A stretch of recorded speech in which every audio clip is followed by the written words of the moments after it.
அனைவருக்கும் வணக்கம்.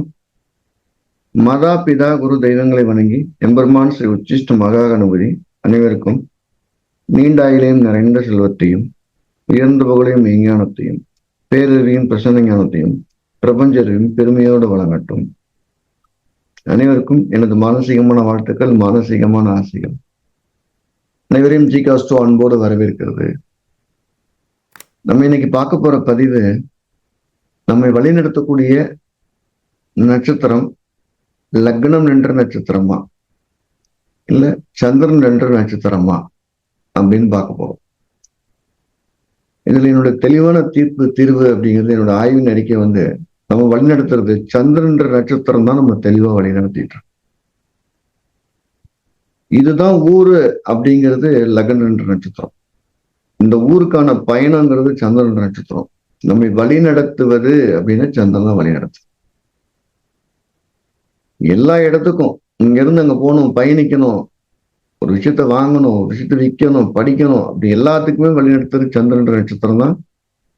நம்ம ஜென்ம நட்சத்திரம் தான் வழி நடத்தும். அதுல எந்த விதமான டவுட்டும் ஒண்ணு. அப்ப ஜென்ம நட்சத்திரத்துக்கான பூஜை புனஸ்காரங்கள் இதெல்லாம் பண்ணும்போது நம்ம வழி நடத்தக்கூடிய பிரபஞ்சமா இருக்கட்டும், நபர்களா இருக்கட்டும், சூழ்நிலையா இருக்கட்டும், நம்மளை சரியான விதத்தை வழி நடத்த காத்திருக்கு. லக்னம் என்ற நட்சத்திரத்துக்கு பூஜை புனஸ்காரம் பண்ணும்போது எந்த விதமான நடைமுறை சலனமும் அதுகிட்ட இல்லை. சில நூல்கள்ல லக்னம் பலமா சந்திரன் பலமானு பார்க்கணும் அப்படின்னு இருக்கும். அதை எப்படி அதை பார்த்துக்கிறாங்க அப்படின்னா, சந்திரனை எந்த கிரகமும் பார்க்கல, சந்திரன் கூட எந்த கிரகமும் சேரல, ஆனா லக்கணத்துல 2 கிரகமும் ஒரு கிரகமும் நிற்குது, லக்கணத்தை 3 கிரகம் பார்க்குதுன்னா லக்கணம் தான் வலு அப்படின்னு எடுத்துக்கிறாங்க. அப்ப லக்கணத்தில் ஒன்றுக்கும் மேற்பட்ட கிரகம் இருந்து அல்லது பார்த்து இருக்கிற பட்சத்தில் லக்னம் பலமடையுது. அப்பதான் அதோடைய லக்னம் என்ற நட்சத்திரம் நமக்கு என்ன செய்யுது, நன்மையை தீமையை தரதுக்கு தயாரா இருக்கு. அப்படி இல்லாம சந்திரன் கூட ஒரே ஒரு கிரகம் சேர்ந்திருந்தா கூட போதும், இல்ல சந்திரனை ஒரே ஒரு கிரகம் பார்த்துட்டா கூட போதும், சந்திரன் என்ற நட்சத்திரம் தான் முழுக்க காரணமா இருக்காங்க. அதுல எந்த ஒரு மாற்று கருத்தும் இருக்க வேண்டியது இல்லை. சந்திரன் என்ற நட்சத்திரத்துடைய அடிப்படையில் நம்ம தசாபுத்தி நிர்மாணிக்கப்படுது. இதுக்கடுத்து இதுன்னு சொல்லி நம்ம வழிநடத்துறது முக்கியமா இருக்கக்கூடியது சந்திரனுடைய நின்ற நட்சத்திரத்துடைய தசாபுத்தி குடும்பகா திசைன்னு சொல்லக்கூடியது. லக்ன திசை இருக்கான்னா இருக்கு, ஆனா அது நம்மளை வழி நடத்துறது இல்லை. இதுன்னு சொல்லிட்டு போகும், அதை பின்பற்றி நம்மளால போக முடியறது இல்லை. அதெல்லாம் உறுதியா என்ன சொல்ல வரணும், சந்திரன் நட்சத்திரம் எதுவோ அதுவே நம்மளை பரிபூர்ணமாக வழி நடத்துது.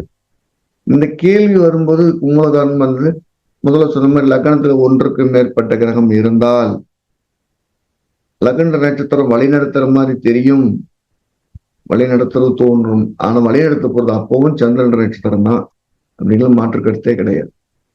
அதான் நீங்க ஒரு கோயிலுக்கு போறீங்க, ஒரு யாகம் வளர்க்குறீங்க, ஒரு பூஜை பண்றீங்க, ஒரு முக்கியமான முடிவு எடுக்கிறீங்க, எல்லாமே சந்திரன் அடிப்படையில தாராபலம் நட்சத்திர பலம் தான் பார்த்து சந்திரனுடைய பலத்தை பார்த்து செய்யறது சால சிறந்தது அப்படிங்கிறதுதான் என்னுடைய தீர்க்கமான முடிவு.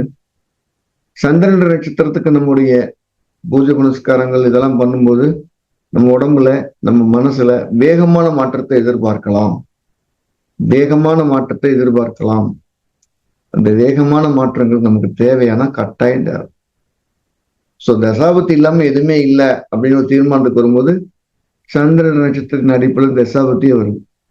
இப்ப எல்லா விதமான நம்ம செயல்பாடுக்கும் மூல காரணமா இருக்கக்கூடியது சந்திரன் நட்சத்திரங்கிறது தெளிவா எடுத்துக்கலாம். அந்த சந்திரன் நட்சத்திர அதிபதிகள் வழிநடத்தல வித்தியாசம் இருக்குமான்னு ஒரு கேள்வி கேட்டா ஆமா இருக்கும். இப்ப சந்திரன் நட்சத்திர அதிபதி வக்கரமா இருக்கலாம், அப்ப வழிநடத்தும் போது நிறைய தடுமாற்றங்கள் இருக்கும். சந்திரன் நட்சத்திராவது அஸ்தங்கத்தில் இருக்கலாம், அப்ப வழி நடத்துக்கோ வழித்துணைக்கோ ஆளோ இல்லாம இருக்கும். இது ஒரு மூல காரணமா இருக்கும். சந்திரன் நட்சத்திர ஒன்றுக்கும் மேற்பட்ட கிரகங்கள் நிற்கலாம், அப்ப போட்டி போட்டுக்கிட்டு உதவி செய்யறதுக்கோ தடை செய்யறதுக்கோ ஆள் நிறைய இருப்பாங்க. சந்திரன் என்ற நட்சத்திரத்துல எந்த கிரகமே இல்லாம இருக்கும், அப்ப நம்ம உதவி செய்யறதுக்கு ஒருத்தருமே இருக்க மாட்டாங்க, நம்ம தனியா அந்த பயணத்தை தொடர்ற மாதிரி.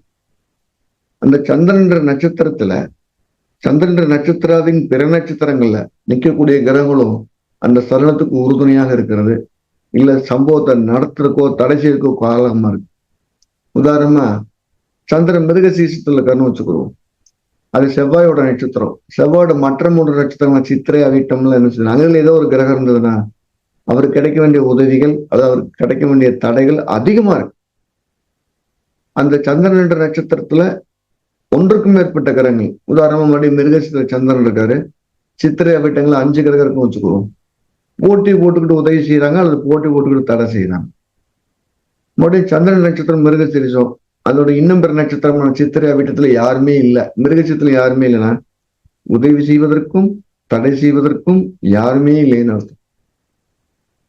பட் அதே உதாரணம் பார்ப்போம். சந்திரன் நட்சத்திரம் மிருகசீரிஷம், செவ்வாய் வக்கரமா இருந்தனா அவர் தயங்கி தயங்கி தான் போறமருக்கும், வேகமா கிடைக்காது. அதே சந்திரன் நட்சத்திரம் மிருகசீரிஷம், செவ்வாய் அஸ்தங்கமா இருக்காரு, உதவி கிடைக்கிறதுலாம் தேவையில்லாத கவலை தரக்கூடிய உதவிகள் தான் கிடைக்கும். அப்ப நம்மள உதவிகள் மட்டும் இல்ல, வழி நடத்தக்கூடிய நபர்கள் எப்படி இருப்பான்னு பாக்குறதுக்கு சந்திரன் நட்சத்திராதிபதியை பார்க்கணும். சந்திரன் நட்சத்திரத்துல கூடிய அணுஜென்ம தெரிஜென்ம நட்சத்திரங்கள் யார் இருக்கா, எப்படி இருக்காங்கிறத பார்க்கணும் போது இந்த நம்ம கூட வழித்துணையாக வாழ்க்கை பயணமா கூட பயணிப்பவர்கள், வழி நடத்துபவர்கள் எப்பேற்பட்டவர்கள் தெரிஞ்சுக்கிறது அற்புதமா உதவி செய்யும். அனுபவிச்சு பாருங்க. யாராவது ஜோதிடம் படிக்கணும் விருப்பம் இருக்கவங்க வர மே மாசம் 3ஆம் தேதி மாலையில ஆன்லைன் வகுப்பா நடக்க காத்திருக்குது.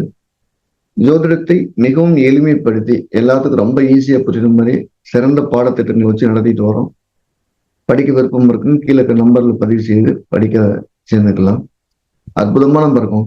இந்த அடிப்படை ஜோதிடம் எல்லாரும் தெரிந்து கொள்ள வேண்டிய அற்புதமான விஷயம். அதாவது அந்த வகுப்புல நானும் உங்களுக்கு பாடம் எடுப்பேன். ரொம்ப எளிமையா இருக்கும்.